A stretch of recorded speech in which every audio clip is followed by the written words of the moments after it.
scholarships. So, you know, and their 24 scholarships go a lot further because it's not nearly as, you know, expensive to go to junior college or a tech college as it would be to go to Georgia Tech. So, you know, junior college a lot of times is the most affordable option for a baseball player to go play at the next level. Now, when it comes to roster limitations, Division I's now down to 34, which is, you know, we talked about that a little bit. We don't know if it's 34 plus whoever you have grandfathered in, all these different rules, but 34 is what they're saying. So they can't have more than that after December 1st of the fall. Division II, there's no roster limit. Division III, there's no roster limit. NAIA, there's no roster limit. NJCAA, no roster limit. So they could have 100 players if they wanted to. They could have 80 players. They could have 20 players. They could have 38 players. They get to choose how many players that they keep. So don't be scared away by that, though, because what I will tell you is where you fall in. Like, you don't want to go be number 50, but if you're number 15, it doesn't matter if they have 1,000 players. You're number 15, right? So it kind of depends on where you fall into that number. Don't get scared away too much by the roster limits. Small schools, small colleges need students. They need students. So what happens is, and I've lived this. Is that the athletic department or the president comes to the baseball coach and says, "How many players can you have on your roster at max?" "Well, I could have 40 players." "Okay, well, what if I gave you another full-time assistant coach? Could you have 60 players?" "Yeah, I think I could get 60 players." "Okay, well, if you hold 60 players, I'll guarantee you have 2 full-time assistant coaches." Now that coach is going, "Heck yeah, I got another set of hands. I got another guy to go on the road. I got another guy to make phone calls. I can go see my kid play in a game after practice instead of having to go to a game." Absolutely, it's a business. It's a business on the enrollment side of colleges as well. So just keep that in mind, and it is what it is, right? Don't get scared away by a program that has too many players, because again, you got to know where you fall in, of course, but you know, you're going to have to embrace competition regardless of where you go to play. Now, there's basically 3 piles of money, if you guys can imagine this. So that we have a pile of money right here, we have a pile of money right here, and then we have a pile of money over here. So these are the 3 piles of money that you can get, all 3 of which are free. So this over here is athletic money. So that pile depends on, you know, how good you are and how much they have left, and this pile goes up and down, okay? Then you have a pile of money right here. That's the money you get for your academics. So this pile of money is only as big as how well you do. So this pile right here, it can be real small, it can be real big. They give you a full ride. It depends on where you fall into your academics. So that's another pile of free money that you don't have to give back. And then this pile over here is federal aid. So whatever you would qualify for through the FAFSA, you know, for instance, let's say a school costs $50,000 to go there, and I'm getting $10,000 of academic money. So let's say you're going to Piedmont. We'll just use simple math. It costs $50,000. There's no baseball money. That pile doesn't exist. This pile right here, I got $10,000. So now I'm at 40. But the government says that I can only afford 20. Now the government gives me 20K, and now it matches the gap between what I can afford and what I'm having to pay out of pocket. So that's where this money comes in. However, it obviously depends on your income. If you guys are extremely wealthy and do very well for yourselves, that pile of money is likely going to be 0. However, if you have a kid that's super smart and doesn't have a lot of money, then there's all sorts of federal aid that player can get, and that family can get to offset some of your costs. So then there's another pile of money over here that's huge, because it's called loans, okay?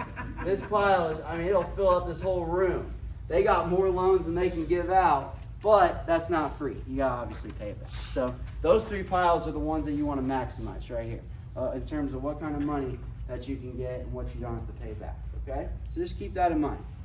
Now, how do you get that money? Well, there's some schools that have athletic money, and they have merit money, and they have need-based money, but they can only give you one or the other. They can only either give you academic money, or they can only give you merit-based money. Your need-based money, that's on an individual basis. But these 2 piles right here, but then there's sometimes where I can take money out of this and put it down, take money out of this and put it down, stack it up. Now I got both. Now that's what we're looking for. That's called a stacking school. Stacking. You can stack the money, but there's other places that do not stack. So you got to ask. Okay, you got to ask throughout the process. Do you guys stack athletic money with academic money? And that's just a way that you can figure out and make it affordable for you. Now, if anybody's interested in the service academies, they have 18 full rides for baseball. So you can go to a service academy for free. They're actually going to pay you after your sophomore year about $100,000 as well. That you don't have to pay back if you go serve. So I have a friend of mine who coached at the Air Force Academy in Colorado, and they had every player on their team was on a full ride. So it's obviously very hard to get in there. There's an obligation to serve. You could go to the Citadel, which is a military-based school, but the Citadel is not a service academy. So you don't have to serve if you go to the Citadel. But if you go to Army or Navy or Air Force, you actually have to serve if you go to school there. And obviously, if one of you guys wants to go there, that's awesome, man. That wouldn't be for me, but I would be extremely impressed if that's what somebody wants to do. College coach outreach. What's the best way to do it? I would avoid the Dear Coach email. Okay, that's what I call it. Dear Coach. Don't do that. At least put Dear Coach so-and-so. Just don't put Dear Coach. I mean, that's just kind of a dead giveaway. Within 5 seconds, I know, how many coaches is this going out to, right? Make it personal. Try to make a contact. Hey, Coach so-and-so, I'm really interested in Georgia College because my instructor at Ambush Baseball just raved about your program, and he sent some players here before, and they had a great experience. I'd love to, figure out more about your program. That would be way better than just saying, hey, dear coach, I'm so-and-so. I go to Jefferson High School. I'm 5'9", 170 pounds. Here's my stats. Like, okay, that's all good and well, but make a connection with me. Grab my attention. Coaches have a short attention span. They do. So just try to grab their attention right away. I think the days of mass emailing are kind of over too, believe it or not. I think you could effectively use social media and get direct contact with coaches versus emailing them, in my opinion. This is my opinion. If you follow me on Twitter, it's much easier for me to send a Twitter message directly to a coach versus sending an email that I don't know whether or not he's going to open or not. Because some of these new age coaches, they don't use email. Email's not even, email's kind of old school, in a way, right? But if they use Twitter, they use that stuff, I can tell you that. So you can get creative on that kind of stuff, but again, I think that kind of personal touch, if you can go directly to the source, I think is always better. Don't fall for the NCSA scam. I don't know if anybody is on NCSA. I'm not trying to talk bad about them by any means, but I'm going to be honest with you. I started this recruiting service to be the complete opposite of NCSA. And the reason why I say that is because NCSA is a good tool to find information about programs. It has a database. You can search it. You can do all these things. Great. But I never used NCSA or any other recruiting database to ever find a player. I used it to collect names and to collect emails and to add to my database to try to get them in front of me. But I was way more likely to go watch a kid versus getting a personalized email from them versus getting an email that was sent from an automated NCSA system. I'm just going to be honest. Way more likely. Because it just comes across as spam, and you get so many of them, you're just like, nah. Some guys might, but in my experience, I was literally this fall, I was up in Indiana. My cousin is now a college coach, so it tells you how smart he is. He didn't learn after me, for doing all this time, but he's a college coach now in Division III school in Indiana. And I remember I went and visited him. I'm sitting in his office, and the secretary brought in a pile of mail. I'll never forget. I'm sitting there.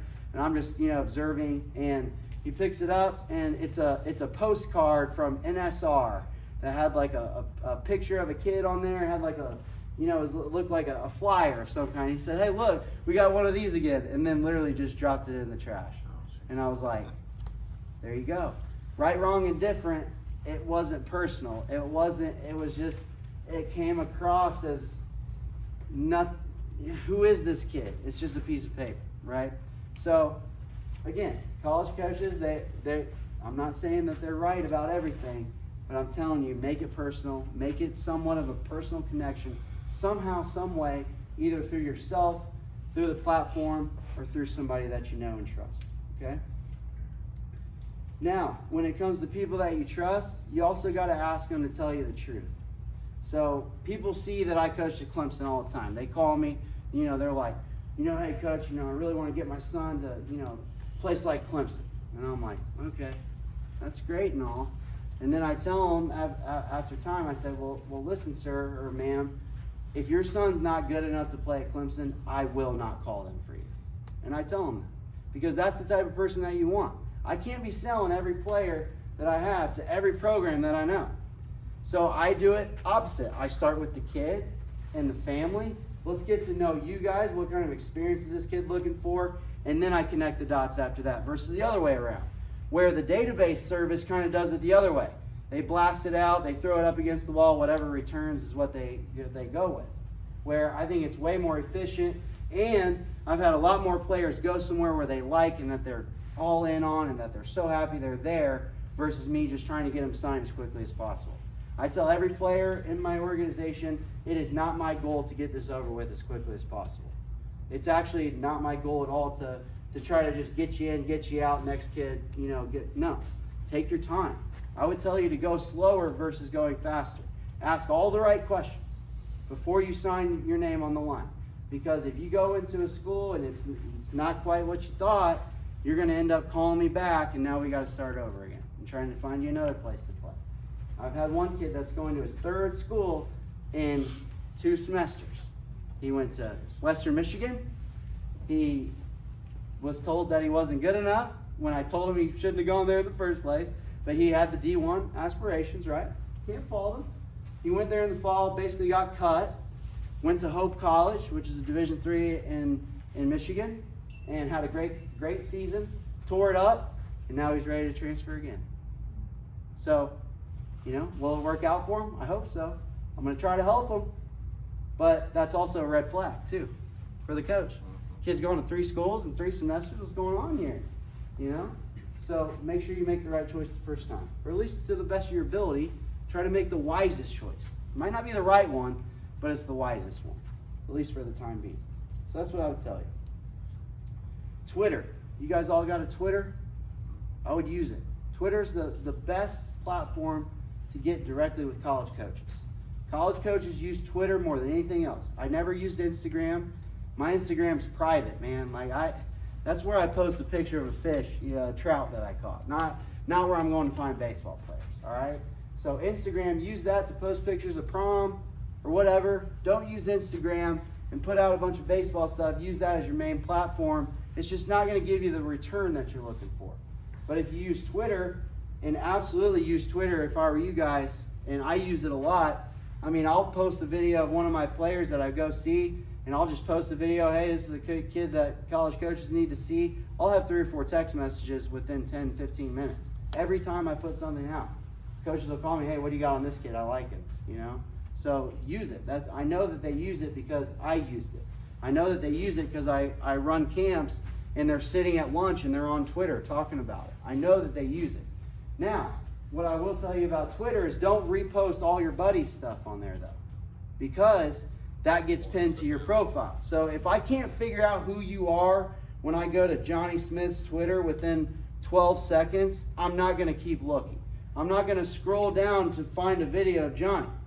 It better be the first couple of things that I see on your profile. So I know you want to show your buddies some love. Just like their post. Don't repost it. Okay? It's just a little bit of a trick of the trade, if you will. Okay?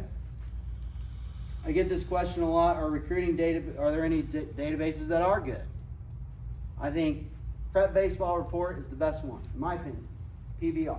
That's the best because they have the best metrics, they have the best video, and it's the most accessible. Perfect Game, if I never had to give Perfect Game another $1, I would. I'm sure you guys probably feel the same. Perfect Game is getting phased out of college baseball. It's much more appealing to amateur baseball, younger players. That's where perfect